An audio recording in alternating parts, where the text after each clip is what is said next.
الحمد لله نحمده ونستعينه ونستغفره ونعوذ بالله من شرور أنفسنا وسيئات أعمالنا من يهده الله فلا مضل له ومن يضلل فلا هادي له وأشهد أن لا إله إلا الله وحده لا شريك له وأشهد أن محمدا عبده ورسوله أما بعد فإن خير الحديث كتاب الله وخير الهدي هدي محمد صلى الله عليه وسلم وشر الأمور محدثاتها وكل محدثة بدعة وكل بدعة ضلالة فأعوذ بالله من الشيطان الرجيم بسم الله الرحمن الرحيم تبت يدا أبي لهب وتب ما أغنى عنه ماله وما كسب سيصلى نارا ذات لهب وامرأته حمالة الحطب في جيدها حبل من مسد আমি সূরাতুল মাসাদ বা সূরাতুল লাহাব আপনাদের সামনে তিলাওয়াত করলাম। এই সূরাকে সামনে রেখে আজকে আমাদের আলোচনা হবে ইনশাআল্লাহ।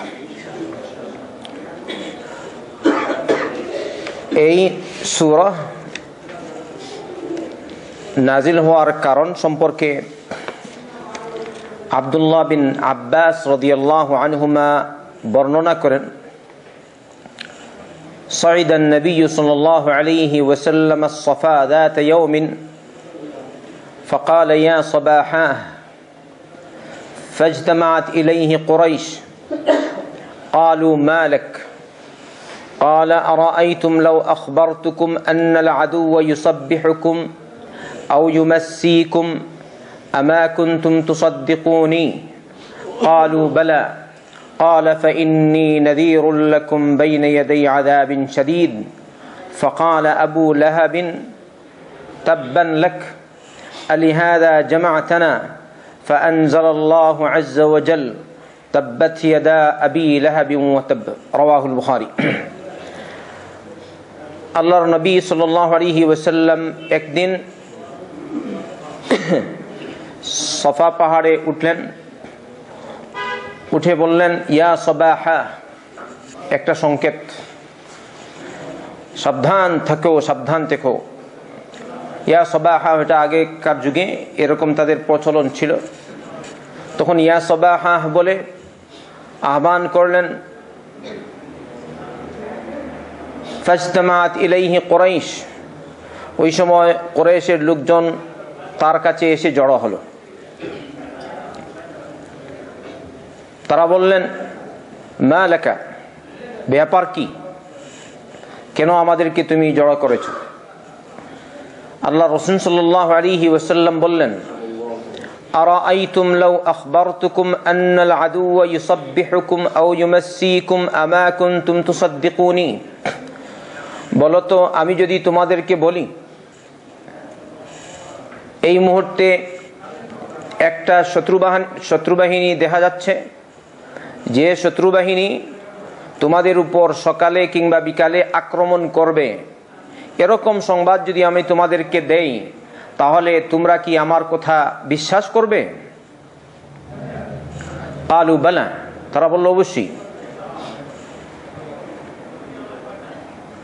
قال فإني نذير لكم بين يدي عذاب شديد, তখন আল্লাহ রাসূল সাল্লাল্লাহু আলাইহি ওয়াসাল্লাম বললেন আমি তোমাদেরকে ভয় দেখাচ্ছি কঠিন আযাবের। এরপরের হাদিস শুনলে বুঝবেন আরেকটু। فقال أبو لهب تبا لك ألهذا جمعتنا, ওই সময় আবু লাহাব বললেন বা বলল তুমি কি আমাদেরকে এজন্য জড়ো করেছো? তাব্বান লাক, তোমার জন্য ধ্বংস হোক, নাউযুবিল্লাহ। ফাআনজালাল্লাহ, ওই সময় আল্লাহ নাজিল করলেন তাব্বাত ইয়াদা আবি লাহাব ওয়া তাব। হাদিসটি বুখারীতে। আব্দুল্লাহ বিন আব্বাস রাদিয়াল্লাহু আনহুমা থেকে অন্য রেওয়ায়াত, তিনি বলছেন লাম্মা নাযালাত ওয়া আনদির আশীরাতাকাল আকরাবিন, যখন এই আয়াতটি নাজিল হলো, আপনি আপনার নিকটাত্মীয়দেরকে ভয় দেখান, ভীতি প্রদর্শন করুন, তখন নবী করিম সাল্লাল্লাহু আলাইহি ওয়াসাল্লাম সফায় চড়ে ডাকতে লাগলেন, বললেন ইয়া বনি ফিহর ইয়া বনি আদি লিবুতুন কুরাইশ, কুরাইশ বংশের বিভিন্ন শাখার নাম ধরে আল্লাহ রাসূল সাল্লাল্লাহু আলাইহি ওয়াসাল্লাম আহ্বান করতে লাগলেন। হাত্তা ইজতামাউ, এমনকি তারা ওখানে এসে নবী করিম সাল্লাল্লাহু আলাইহি ওয়াসাল্লামের সামনে জড়ো হলো। বলছেন ফাজাআলা আর-রাজুলু ইযা লাম ইস্তাতি' আন ইয়াখরুজ আরসালা রাসূলান লিয়ানযুরা মাহু, যখন নবী করিম সাল্লাল্লাহু আলাইহি ওয়াসাল্লাম এরকম আহ্বান করলেন, যদি কেউ না আসতে পারে তাহলে সে অন্য প্রতিনিধি তার পক্ষ থেকে পাঠিয়েছে ওখানে এসে দেখার জন্য কেন মুহাম্মদ সাল্লাল্লাহু আলাইহি ওয়াসাল্লাম তাদেরকে জড়ো হওয়ার জন্য আহ্বান করছেন আর বিপদ সংকেত দিচ্ছেন। ফাজাআ আবু লাহাবিন ওয়া কুরাইশ, আবু লাহাব এবং কুরাইশের লোকজন আসলেন। আল্লাহ রাসূল সাল্লাল্লাহু আলাইহি ওয়াসাল্লাম বললেন আরাআইতাকুম লাউ আখবারতুকুম أن خيلا بالوادي تريد أن تغير عليكم أكنتم مصدقيا قالوا نعم ما جربنا عليك إلا صدقا قال فإني نذير لكم بين يدي عذاب شديد।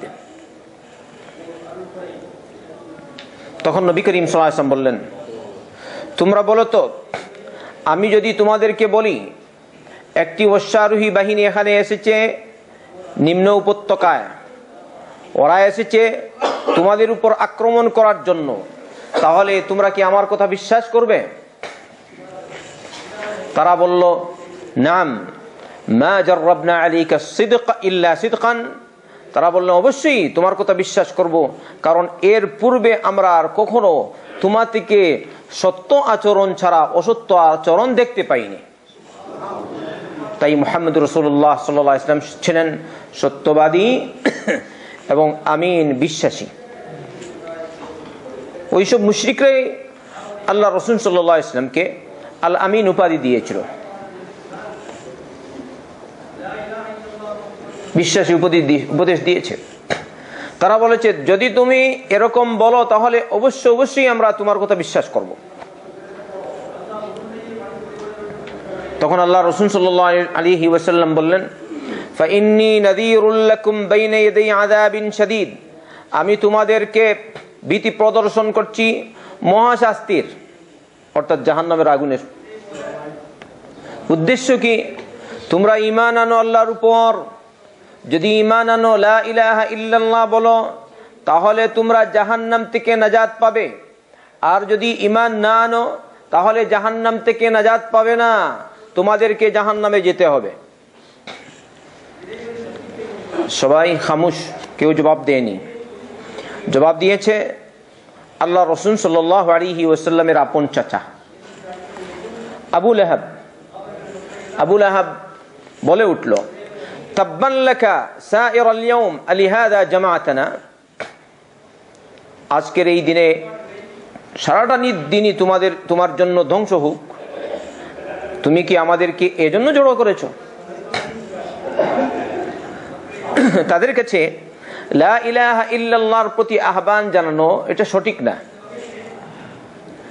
যদি কোনো দেবদেবীর প্রতি আহ্বান জানানোর জন্য জড়ো করা হতো তাহলে সবাই হাততালি দিত, তাই না? কিন্তু মুহাম্মদ সাল্লাল্লাহু আলাইহি ওয়াসাল্লাম জড়ো করেছেন আল্লাহর একত্ববাদের দিকে আহ্বান করার জন্য। তাই যারা তাওহীদুল উলুহিয়্যাহ, ইবাদতের একত্ববাদের দিকে আহ্বান করে, এদেরকে নিয়েই লোকজন ঠাট্টা বিদ্রুপ করে। আর সবার আগে মক্কার মুশরিকরা মুহাম্মদ রাসূলুল্লাহ সাল্লাল্লাহু আলাইহি ওয়াসাল্লাম নিয়ে ঠাট্টা বিদ্রুপ করেছে। আর সবার আগে যে করেছে সে হলো আল্লাহ রাসূল সাল্লাল্লাহু আলাইহি ওয়াসাল্লামের আপন চাচা, আর সে হচ্ছে কে? আবু লাহাব। তখন এই সূরা নাযিল হলো تبت يدا أبي لهب وتب ما أغنى عنه ماله وما كسب سيصلى نارا ذات لهب وامرأته حمالة الحطب في جيدها حبل من مسد।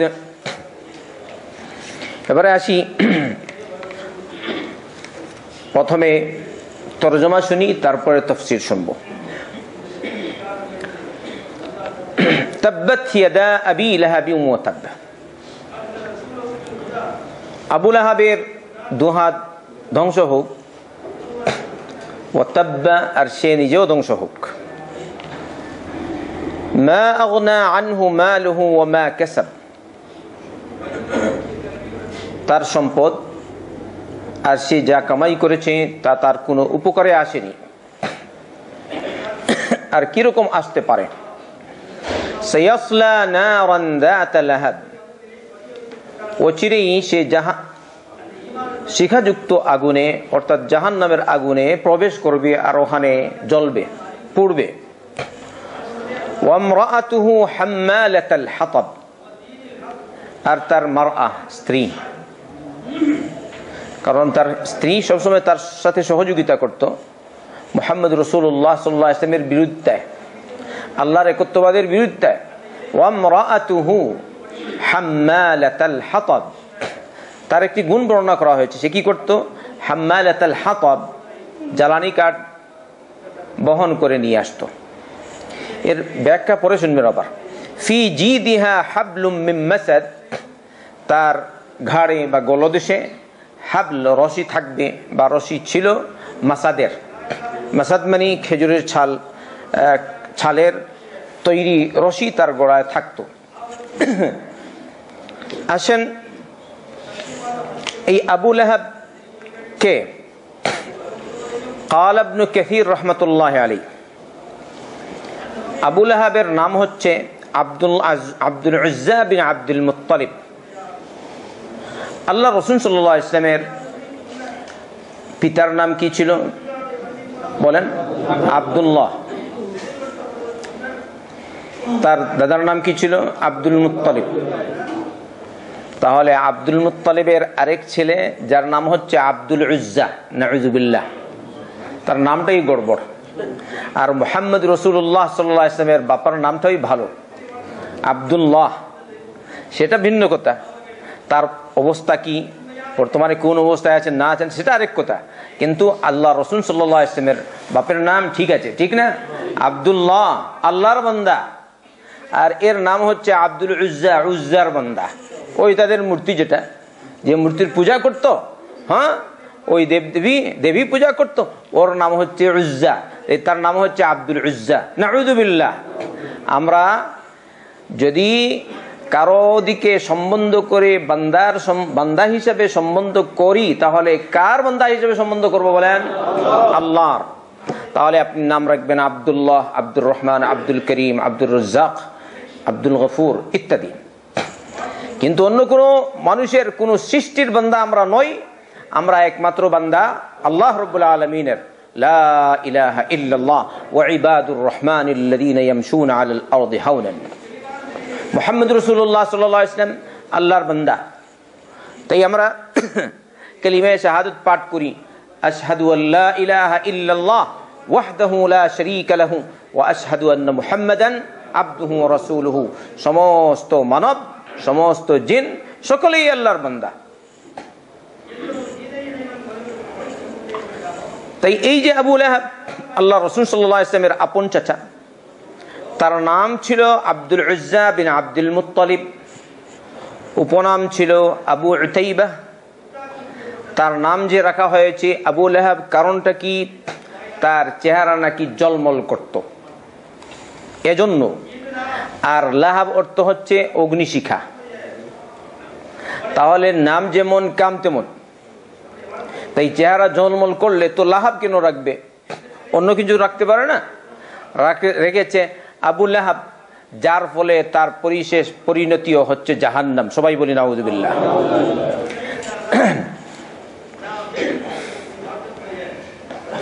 এই আবু লাহাব وكان كثير الأذية لرسول الله صلى الله عليه وسلم والتنغص له والازدراء به والتنقص له ولدينه إنا لله راجعون আল্লাহ রাসূল সাল্লাল্লাহু আলাইহি ওয়াসাল্লামকে সবচেয়ে বেশি কষ্ট দিত এই আবু লাহাব, অথচ সে আল্লাহ রাসূল সাল্লাল্লাহু আলাইহি ওয়াসাল্লামের আপন চাচা। নবী করিম সাল্লাল্লাহু আলাইহি ওয়াসাল্লামকে হেয় প্রতিপন্ন করত মানুষের সামনে, নবীর ইজ্জত হানি করত। নবী করিম সাল্লাল্লাহু আলাইহি ওয়াসাল্লাম যে দিন নিয়ে আসছেন সে দিনকেও তুচ্ছ তাচ্ছিল্য করত সবচেয়ে বেশি। ইমাম ইবনে কাসীর রাহমাতুল্লাহ আলাইহি উল্লেখ করছেন, وعندما كان النبي صلى الله عليه وسلم يدعو يا أيها الناس قولوا لا إله إلا الله تفلحوا, যখন আল্লাহ রাসূল সাল্লাল্লাহু আলাইহি ওয়াসাল্লাম লোকজনকে ডেকে বলতেন, হে লোক সকল তোমরা বলো লা ইলাহা ইল্লাল্লাহ, যদি লা ইলাহা ইল্লাল্লাহ বলো তাহলে তোমরা সফল হবে দুনিয়াতে এবং আখিরাতে। আমরা সফল হতে চাই দুনিয়াতে আখিরাতে, আর আমাদের আসল লক্ষ্যবস্তু কোনটা, দুনিয়া না আখিরাত? তাই আখিরাতে সফলতা এটা হচ্ছে আসল সফলতা। আর দুনিয়ার সফলতা যদি কেউ মনে করে দুনিয়াতে আমি বড় ধনী হব এটা সফলতা, এটা বড় সফলতা না। দুনিয়ার সফলতা হচ্ছে মানুষ দিনের উপর চলতে পারে, এটা হচ্ছে বড় সফলতা। দুনিয়ায় আপনি দিনের উপর অনড় থাকবেন, অটল থাকবেন, যত ঘাত প্রতিঘাত এসেছে, যত বিপদ এসেছে, সব ঘাত প্রতিঘাত আর বিপদ উপেক্ষা করে আপনি যদি দিনের উপর হক থাকতে পারেন, অবিচল থাকতে পারেন, তাহলে এইটা হলো বড় সফলতা। সত্য না মিথ্যা? তাই আমরা সবাই চেষ্টা করব দিনের উপর যেন থাকি। কারো কান কথা শুনে কেউ আমাকে নিয়ে ঠাট্টা বিদ্রুপ করলো, আমি দিনের পথে এগিয়ে যাচ্ছি, আমাকে নিয়ে ঠাট্টা বিদ্রুপ করছে, আমি এইসব ঠাট্টা বিদ্রুপ আর এরকম মানুষ আমাকে নিয়ে ঢং তামাশা করছে, এজন্য আমি কি দিন ছেড়ে দিব না দিনের উপর সাবিত থাকবো? বলেন, দিনের উপর সাবিত থাকবেন? ইয়া আইয়ুহাল্লাযীনা আমানুসবিরু ওয়াসাবিরু, হে ঈমানদারগণ তোমরা ধৈর্য ধারণ করে হকের পথে থাকো। এমনি ভাবে একজন আরেকজনকে সবর করার উপদেশ দাও, ইসবিরু ওয়াসাবিরু। তাই দিনের উপর থাকাটা হচ্ছে বড় কাজ। আপনি কিছুদিন এগিয়ে গেলেন পরে আবার পিছিয়ে গেলেন, এটা হয় না। তাই যারা হক গ্রহণ করে ইসলাম কবুল করে, ইসলাম কবুল করার পরে যারা ইসলাম ছেড়ে দেয় এরা হচ্ছে মহা অপরাধী। এদের ব্যাপারে শরীয়তের বিধান হচ্ছে মান বাদদালা দীনাহু ফাকতুলুহু, যে দিন পরিবর্তন করে তাকে তোমরা হত্যা করো। হাদিসটি বুখারীতে, সহিহ কিনা বুঝতে পারছেন? কারণ সে ইসলাম কবুল করলো, ইসলাম কবুল করে আবার যখন দিন ছেড়ে দিল, তার মানে সে একথা প্রকাশ করতে চাচ্ছে যে এই দিন ঠিক না, এই দিনকে খারাপ মনে করেই আমি আবার এই দিন পরিত্যাগ করেছি, অতএব এই লোককে আর ছাড়া যায় না, একে বড় জোর অবকাশ দেয়া দিতে পারে 3 দিন পর্যন্ত, তারপরে তাকে হত্যা করা হবে, এই মুর্তদার বেদিনকে। আল্লাহ রাসূল সাল্লাল্লাহু আলাইহি ওয়াসাল্লাম লোকজনকে বলতেন লা ইলাহা ইল্লাল্লাহ বলো। আর এই যে লা ইলাহা ইল্লাল্লাহ সমস্ত আম্বিয়া কেরাম আলাইহিমুস সালাম লা ইলাহা ইল্লাল্লাহ নিয়ে এসেছেন, না অন্য কোনো কালিমা ছিল তাদের?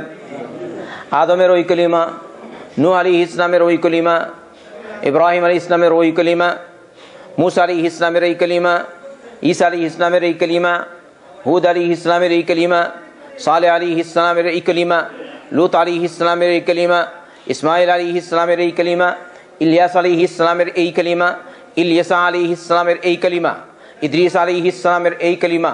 অর্থাৎ যত নবী রাসূল এসেছেন সবার এই কালিমা ছিল লা ইলাহা ইল্লাল্লাহ। তো আল্লাহ রাসূল সাল্লাল্লাহু আলাইহি ওয়াসাল্লাম আহ্বান করতেন লোকজনকে আর বলতেন তোমরা সবাই বলো লা ইলাহা ইল্লাল্লাহ। শুধু মুখ দিয়ে বলতেন না, মন থেকে বলতে হবে? এই জায়গায় আরেকটা কথা, অনেকে হয়তো বলে লা ইলাহা ইল্লাল্লাহ, লা ইলাহা ইল্লাল্লাহ, শুধু মুখ দিয়ে জপে কিন্তু ভিতরে নাই, সে মুসলমান হবে? শুধু লা ইলাহা ইল্লাল্লাহ লা ইলাহা ইল্লাল্লাহ, ওই যে জিকির আছে না আমাদের দেশের প্রচলিত, শুধু লা ইলাহা ইল্লাল্লাহ লা ইলাহা ইল্লাল্লাহ।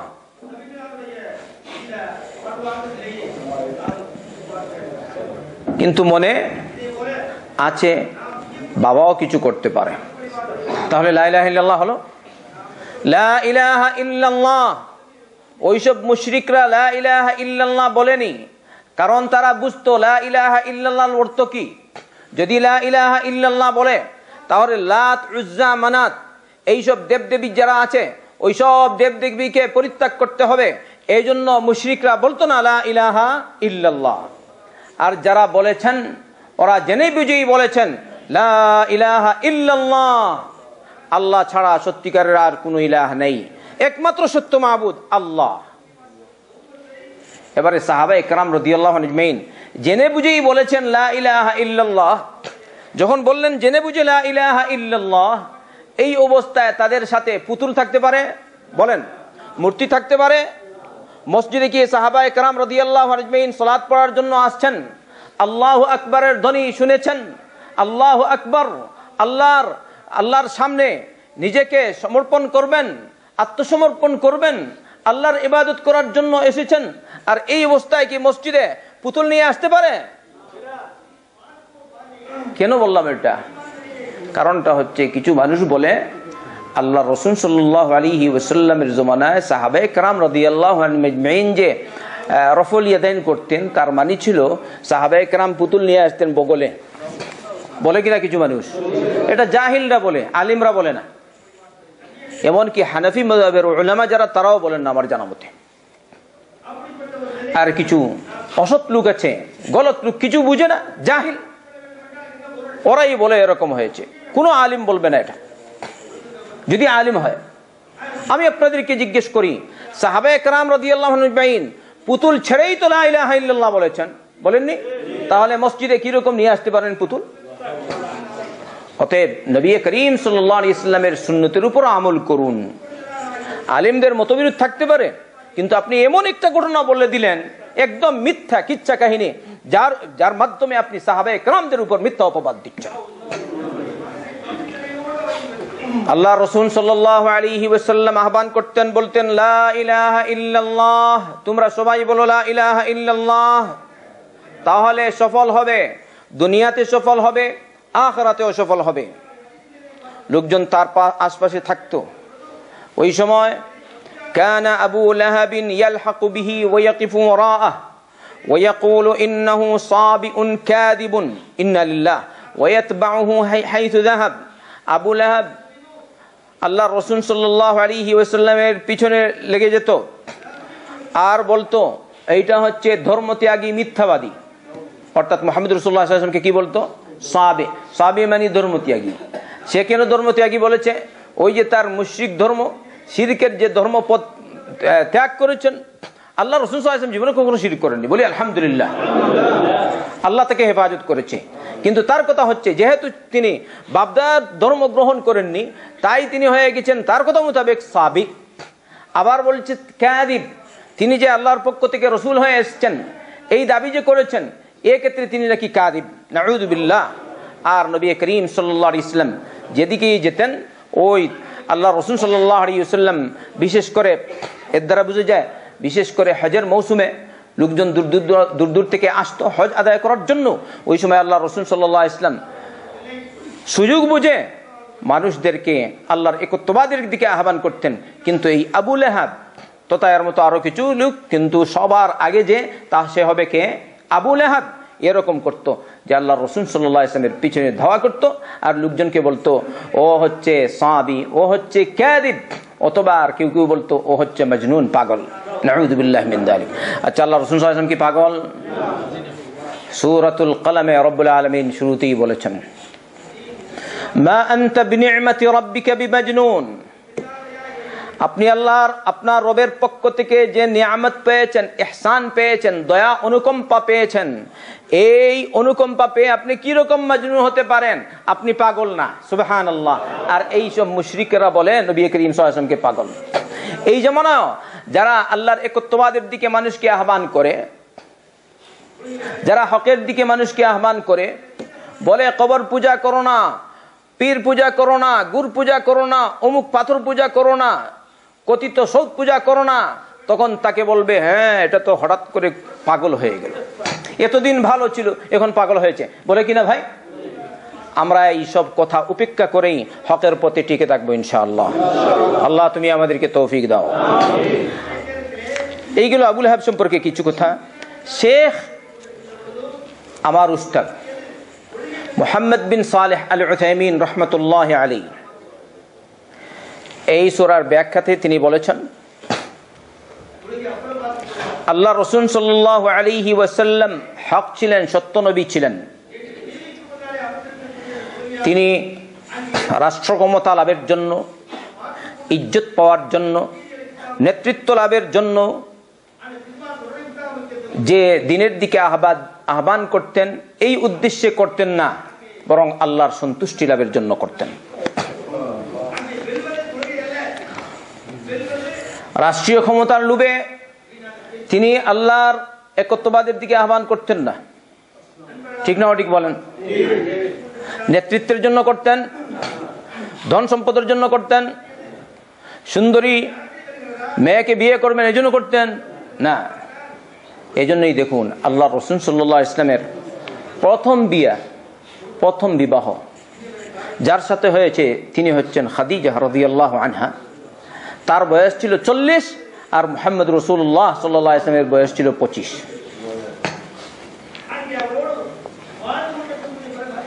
ইজ্জত, দুনিয়ার ইজ্জত যদি তিনি চাইতেন তাহলে মক্কার মুশরিকরা যখন বলেছিল যদি তুমি দুনিয়ার ইজ্জত চাও, টাকা পয়সা চাও, এই মক্কার প্রধান হতে চাও, বড় ইজ্জতওয়ালা হতে চাও, তাহলে আমরা তোমাকে ওই রকম বড় ধনী বানিয়ে দেব, আমাদের প্রধান বানিয়ে দেব, ভালো সুন্দরী পদবী নারীকে তোমার কাছে বিয়ে দিয়ে দিব, কিন্তু তোমার একটা কাজ হবে, তা হবে লা ইলাহা ইল্লাল্লাহর পথে মানুষকে ডাকবে না। বলুন নাউযুবিল্লাহ। আল্লাহ নবী কি তাদের কথা মেনেছেন? এই প্রস্তাব মানার উপযোগী? সারা দুনিয়া আসুক না আসুক, আমি খাই না খাই, আমাকে একই পথে আহ্বান করতে হবে, তা হচ্ছে লা ইলাহা ইল্লাল্লাহ। এবারে আল্লাহ রাসূল সাল্লাল্লাহু আলাইহি ওয়াসাল্লামের চাচা, উপস্থিত যারা ছিলেন নবী করিম সাল্লাল্লাহু আলাইহি ওয়াসাল্লামের চাচাদের মধ্যে উল্লেখযোগ্য তাদের কথা বলেছেন। তারা হচ্ছেন 3 প্রকার। এক প্রকার হলেন যে বা যারা মুহাম্মদ রাসূলুল্লাহ সাল্লাল্লাহু আলাইহি ওয়াসাল্লামের উপর ঈমান এনেছেন আর ইসলাম কবুল করেছেন। ওয়া আসলামা লিল্লাহি রাব্বিল আলামিন, রব্বুল আলামিনের জন্য আল্লাহর উদ্দেশ্যে ইসলাম কবুল করেছেন, আল্লাহর কাছে নিজেকে সুপুর্দ করে দিয়েছেন, আত্মসমর্পণ করেছেন। এইগুলো এক প্রকার। আরেক প্রকার ওয়াকিসমুন সানাদা ওয়া সাআদা লাকিন্নাহু বাকিন আলাল কুফরি, নবী করিম সাল্লাল্লাহু আলাইহি ওয়াসাল্লামের সহযোগিতা করেছেন, তাকে সাহায্য করেছেন, শক্তির যোগান দিয়েছেন, কিন্তু তিনি কুফরি পরিত্যাগ করেননি। আর আরেক প্রকার যে নবী করিম সাল্লাল্লাহু আলাইহি ওয়াসাল্লামের সাথে শত্রুতা পোষণ করেছে, সব সময় তার বিরোধিতা করত কাফির অবস্থায়।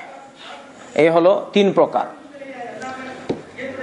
যে বা যারা ইসলাম কবুল করেছেন তারা হচ্ছেন 2 জন, একজন আব্বাস বিন আব্দুল মুত্তালিব আর আরেকজন হচ্ছেন হামজা বিন আব্দুল মুত্তালিব। আপনাদের জানা আছে তো? একজন আব্বাস বিন আব্দুল মুত্তালিব আর আরেকজন হামজা বিন আব্দুল মুত্তালিব। আব্বাস রাদিয়াল্লাহু আনহু ইসলাম কবুল করেছেন, হামজা রাদিয়াল্লাহু আনহু ইসলাম কবুল করেছেন। হামজা আব্বাস থেকে উত্তম ছিলেন,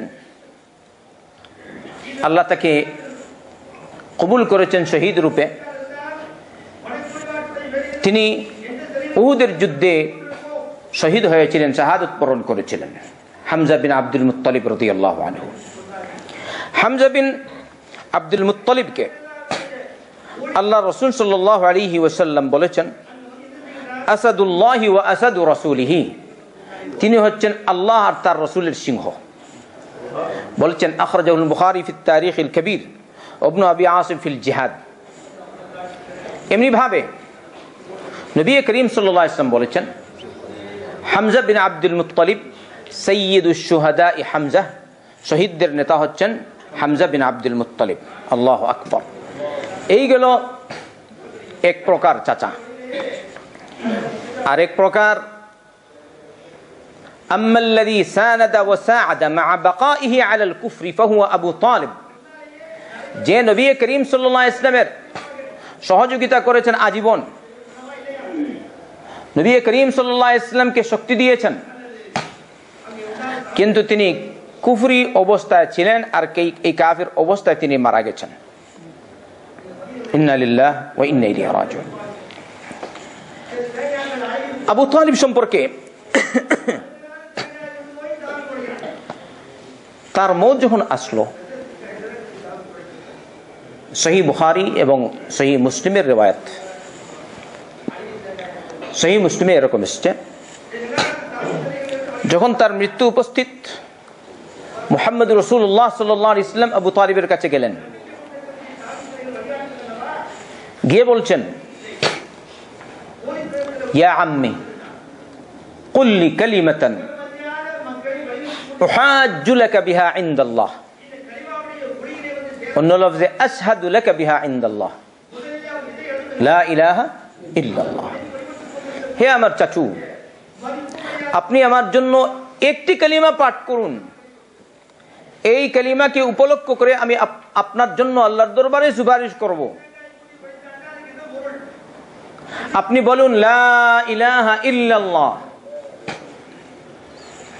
অন্যদিকে ওই জায়গায় কুরাইশের বড় দুই নেতা ছিল। প্রধান যে নেতা মুশরিক, সে হচ্ছে আবু জাহাল। আবু জাহাল উপস্থিত, আর আরেকজন আব্দুল্লাহ বিন আবি উমাইয়া। তো আবু জাহাল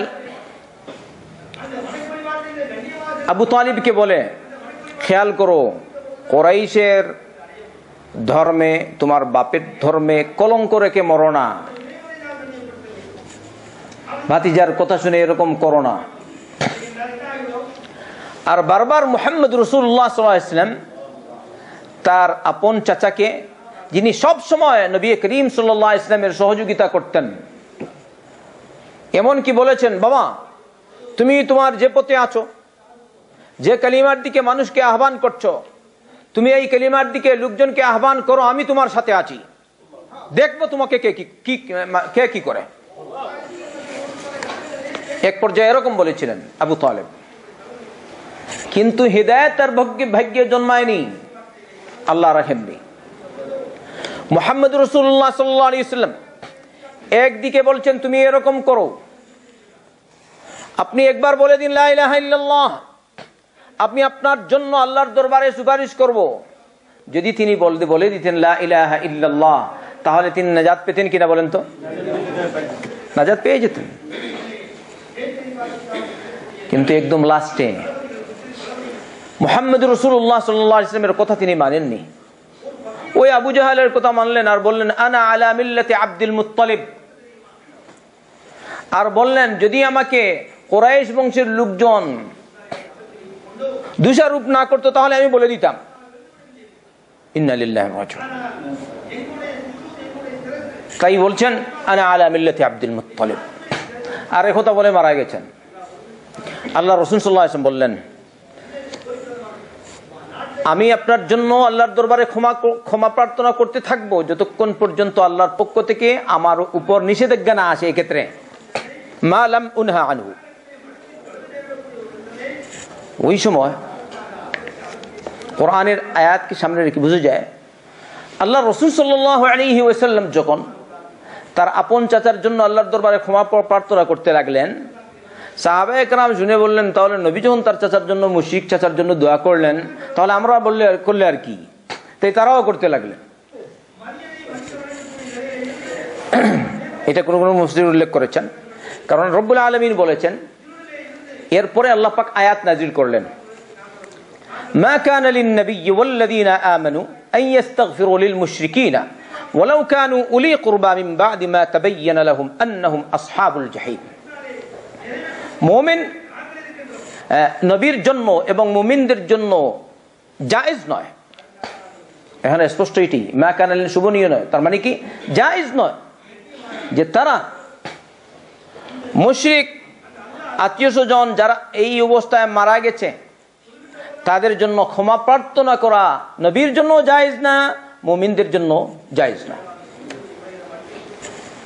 তোমার কাছে স্পষ্ট হয়ে গেছে সে জাহান্নামী, তাই তুমি কি রকম বলবে? অতএব বোঝা গেল কেউ যদি সরাসরি মুশরিক অবস্থায় মারা যায় তার জন্য ক্ষমা প্রার্থনা করা জায়েজ না, জায়েজ না বলেন, জায়েজ না, ঠিক না? যদি আপনি জানেন সে সরাসরি কবর পূজা করে, সরাসরি আগুন পূজা করে, যদি আপনি জানেন সরাসরি সৌদ পূজা করে, সরাসরি পাথর পূজা করে, সরাসরি মৃতের পূজা করে, মৃতকে আহ্বান করে আল্লাহ ছাড়া, এটা হচ্ছে সরাসরি মুশরিক, এই অবস্থায় যদি মারা যায় তাহলে তার জন্য আল্লাহর দরবারে ক্ষমা প্রার্থনা করা জায়েজ না বলেন। আর আরেকটি আয়াত নাজিল হয়েছে আবু তালিবের শানে, তাইলে আগেরটা নাজিল হয়েছে সবার শানে, সবার ক্ষেত্রে, চাই নবী হন চাই মুমিন হন, কারোর জন্য মুশরিক বা অমুসলিম আত্মীয় স্বজনের জন্য দোয়া করা জায়েজ না। আর এই আয়াতটি বিশেষ করে আবু তালিবের ক্ষেত্রে নাজিল হয়েছে, সূরাতুল কসসের আয়াত, ইন্নাকা লা তাহদি মান আহবাবতা ওয়ালাকিন্নাল্লাহা ইয়াহদি মান ইয়াশা ওয়া হুয়া আ'লামু বিল মুহতাদিন। হে নবী মুহাম্মদ সাল্লাল্লাহু আলাইহি ওয়াসাল্লাম, আপনি যাকে ভালো পান তাকে হিদায়াত দিতে পারবেন না, আল্লাহ যাকে ভালো পায় তাকে সে হিদায়াত দেয় আর দিতে পারে। তাহলে মুহাম্মদ রাসূলুল্লাহ সাল্লাল্লাহু আলাইহি ওয়াসাল্লাম যখন তার আপন চাচাকে হিদায়াত দিতে পারলেন না, তাহলে আপনি পারবেন? আমি পারবো? অমুক পারবে আর তুমুক তো পারবে? কারণ হেদায়েতের মালিক কেউ না, হেদায়েতের মালিক আল্লাহ। তবে বলবেন হ্যাঁ নবী করিম সাল্লাল্লাহু আলাইহি ওয়াসাল্লাম তো হাদি ছিলেন, আমরা বলবো হাদি ছিলেন মানে পথ প্রদর্শক ছিলেন, কিন্তু কবুল করানোর মালিক তিনি না, কবুল করানোর মালিক কে? আল্লাহ।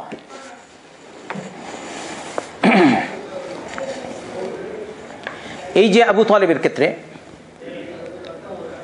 আল্লাহ রাসূল সাল্লাল্লাহু আলাইহি ওয়াসাল্লাম যে দোয়া করেছেন সুপারিশ,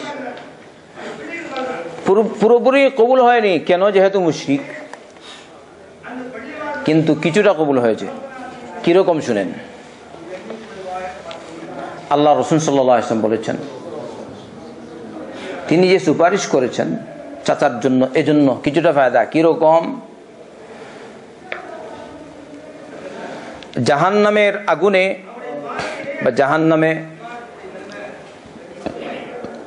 তাকে আগুনের দুটি জুতা পরিয়ে দেয়া হবে, যার ফলে তার মগজ ওই রকম ফুটতে থাকবে, যেভাবে মনে করেন পানি ফুটে অথবা তেল ফুটে ওই রকম ফুটতে থাকবে।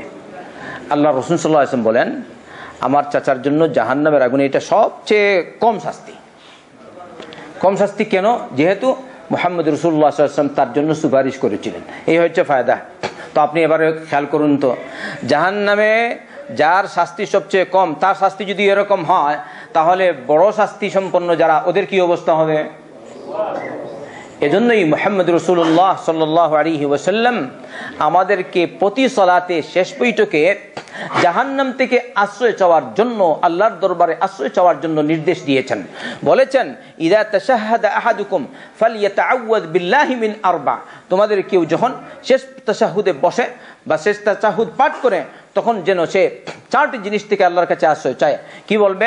আল্লাহুম্মা ইন্নী আউযু বিকা মিন আযাবি জাহান্নাম ওয়া মিন আযাবিল কবর ওয়া মিন ফিতনাতিল মাহইয়া ওয়াল মামাত ওয়া মিন শাররি ফিতনাতিল মাসিহিদ দাজ্জাল।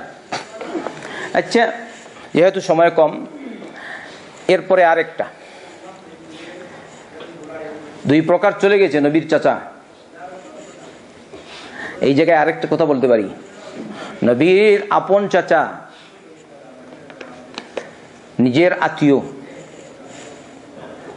কিন্তু আল্লাহ রাসূল সাল্লাল্লাহু আলাইহি ওয়াসাল্লাম তাকে বাঁচাতে পারেননি। তাই কেউ যদি আপনার আত্মীয় হয়, আপনি বলবেন না না অমুক পীর আছে, পীরের আত্মীয় রয়েছে, ও এমনি চলে যাবে, বলে কিনা? আবার বলে না অমুক আছে, তার মুরিদ যারা আছে কিয়ামতের দিন একদম আলাতুল। আবার কেউ কোনো কোনো বন্ড আছে একদম সরাসরি বন্ড, শয়তান খবিস। কিরকম ওকে মুসলিম বলবেন? সে বলছে এমন পীর, যদি তুমি মারা যাও তাহলে তোমার পীর ওখানে কবরে যাবে, ওখানে গিয়ে সে তোমাকে তরাইয়া দিবে ডাইরেক্ট আলাতুল। ওই মুনকার নাকিরের সওয়াল ওইটা লাগবে না, আর এটা হচ্ছে তার সরাসরি সে পৌঁছিয়ে দেয়। এটা মুসলমান না কাফের? কি বলেন এটা? ইন্না লিল্লাহি ওয়া ইন্না ইলাইহি রাজিউন।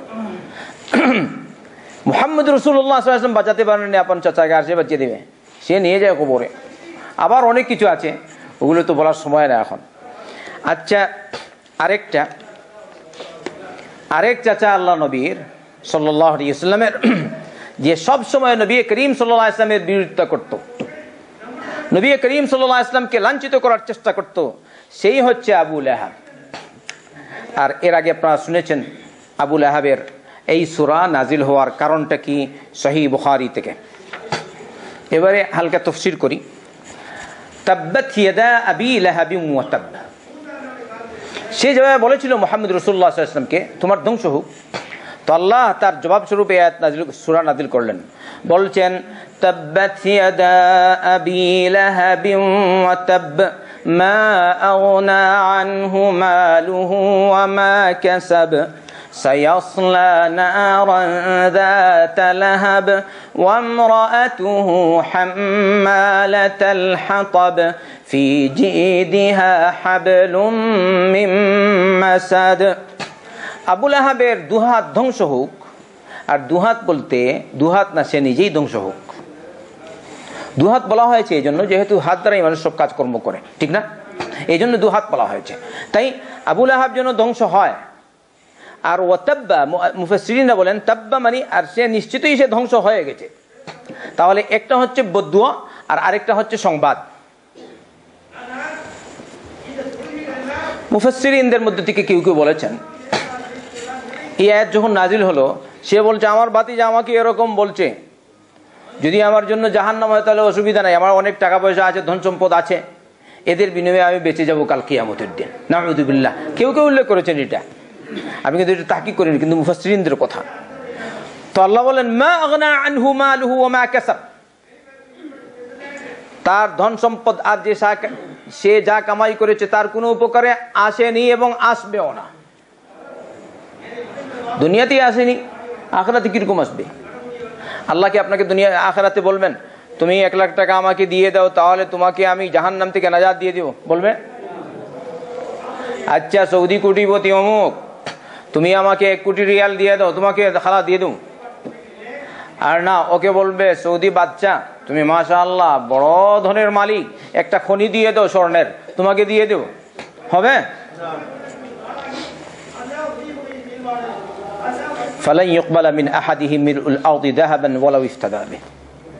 রব বলেছেন যারা কাফির অবস্থায় মারা যায় আর এই অবস্থায় প্রতিষ্ঠিত থাকে, আর এই অবস্থায় মারা গেল, কিয়ামতের দিন তারা যদি বলে আমিন জমিন ভরা স্বর্ণ দিয়ে দিব আর আপনি আমাকে জাহান্নাম থেকে মুক্তি দিন, আল্লাহ বলে এটা তাদের পক্ষ থেকে কবুল করা হবে না। সুবহানাল্লাহ। তাহলে কার আছে জমিন ভরা স্বর্ণের মালিক? কে আছে? কেউ আছে? লা ইলাহা ইল্লাল্লাহ। মা আগনা আনহু মালুহু ওয়া মা কাসাব। মাল ধন সম্পদ মানুষেরা একটু টাকা পয়সা পেয়েই বড়াই করে। আগে হয়তো গরিব ছিল, বর্তমানে এখন বলবেন না না আমি আগে থেকেই ধনী। কিছু মানুষ এরকম আছে না, আগে গরিব, হয়তো তার বাবু গরিব, দাদাও গরিব, কি বলো খাবিরান আন খাবিরিন। বংশীয় সূত্রে আমি পেয়েছি, দাদাও ছিল বড় ধনী, বাপও ছিল বড় ধনী, পরদাদাও ছিল বড় ধনী, এর উপরেও বড় ধনী, সে আর গরিব না, টাকা পয়সা পেয়ে সব ভুলে যায়। এরকম করবেন না। যদি গরিব থাকেন, আগে আল্লাহর রহমত পেয়েছেন, ধন পেয়েছেন, আল্লাহকে ভুলবেন না। কে দিল তোমাকে? তুমি যদি বলো হ্যাঁ হামসে বড়া কোন, হ্যাঁ ওই যে কারুন বলেছিল, এরকম যেন কেউ না বলে। নাউযুবিল্লাহ। মা আগনা আনহু মালুহু ওয়া মা কাসাব। মাল আমরা বুঝলাম, কাসাব কি? কাসাব মানে সে যা কামাই করে। মুফাসসিরিনদের কেউ কেউ বলেছেন তার অর্থ হচ্ছে এর দ্বারা তার সন্তানাদি।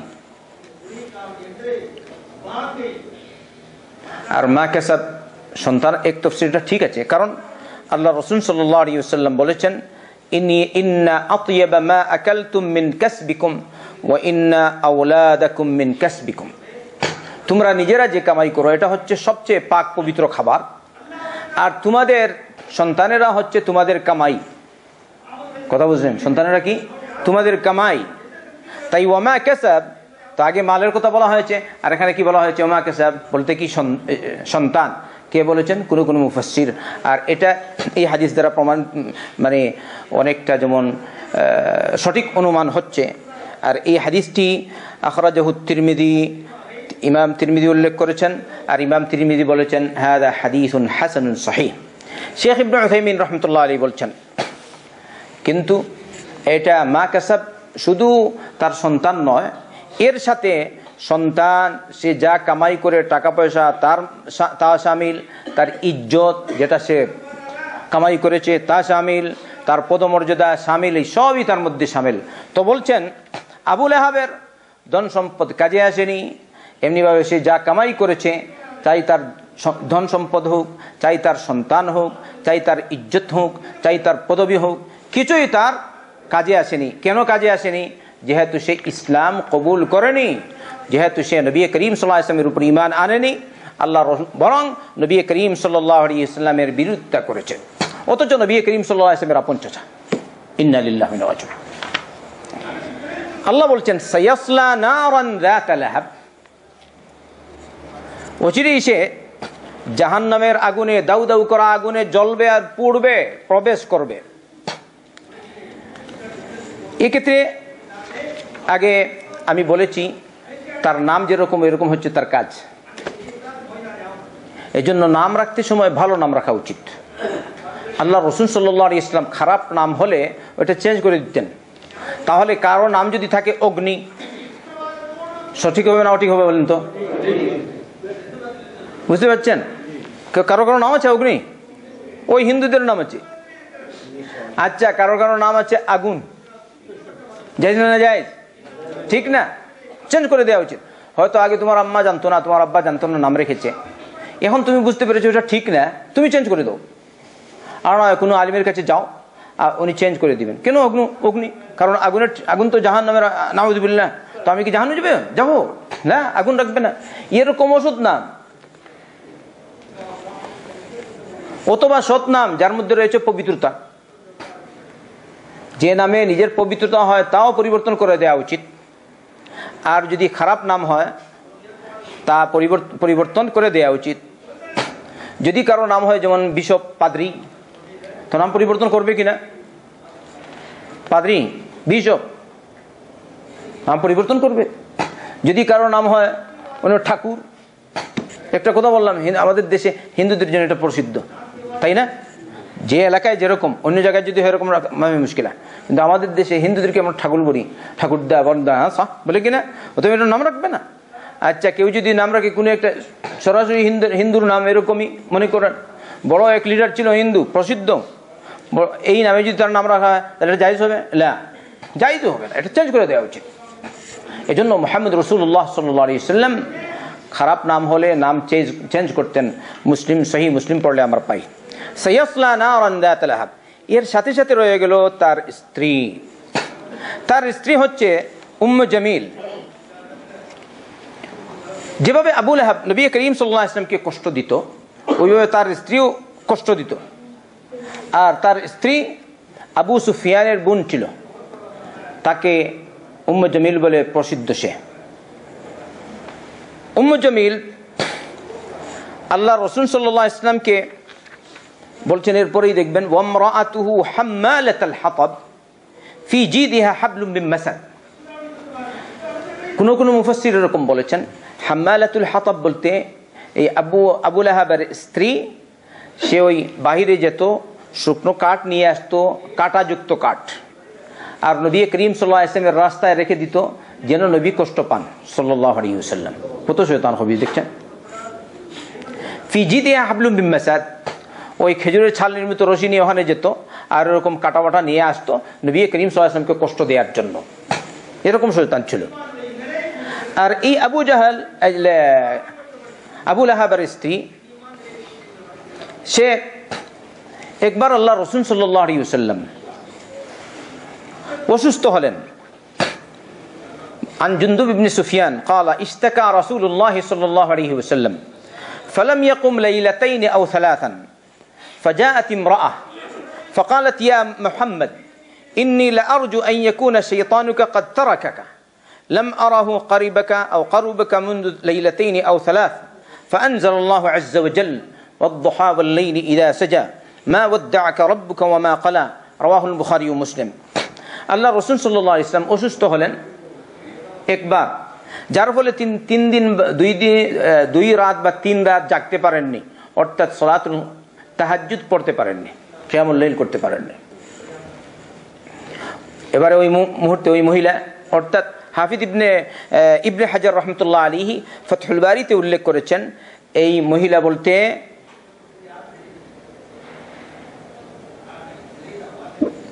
ওই ইমরাআতু আবু লাহাব।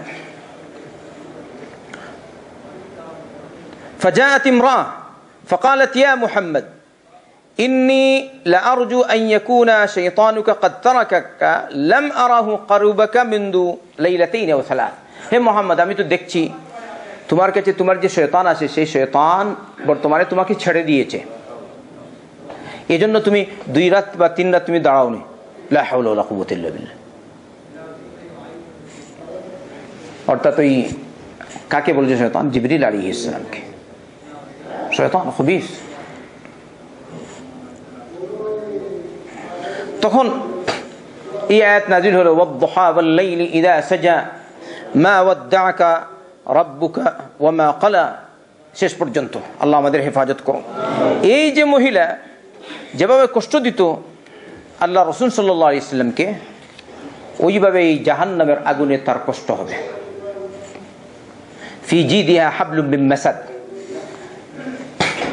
এই হাবলুম মিন মাসাদ বা হাম্মালাতুল হাতাবের ব্যাখ্যা ইমাম মুজাহিদ রহমতুল্লাহ আলাইহি এরকম করেছেন, হাম্মালাতুল হাতাব বলতে কানাত তামশি বিন নামিমা, ওই মহিলা চুগলি করে করে বেড়াতো। আর কার চুগলি করত? মুহাম্মদ রাসূলুল্লাহ সাল্লাল্লাহু আলাইহি ওয়াসাল্লামের। তার সবসময় কাজ এটাই ছিল, মুহাম্মদ সাল্লাল্লাহু আলাইহি ওয়াসাল্লামকে কিরকম লাঞ্ছিত করা যায়। কানাত তামশি বিন নামিমা। এছাড়া চুগলি তো আপনারা বুঝেন, আল্লাহ রাসূল সাল্লাল্লাহু আলাইহি ওয়াসাল্লাম বলেছেন লা ইয়াদখুলুল জান্নাতা কাত্তাত, চুগলখোর জান্নাতে প্রবেশ করতে পারবে না। তাই আমরা যেন এরকম আমাদের মধ্যে যেন গুণ না হয়।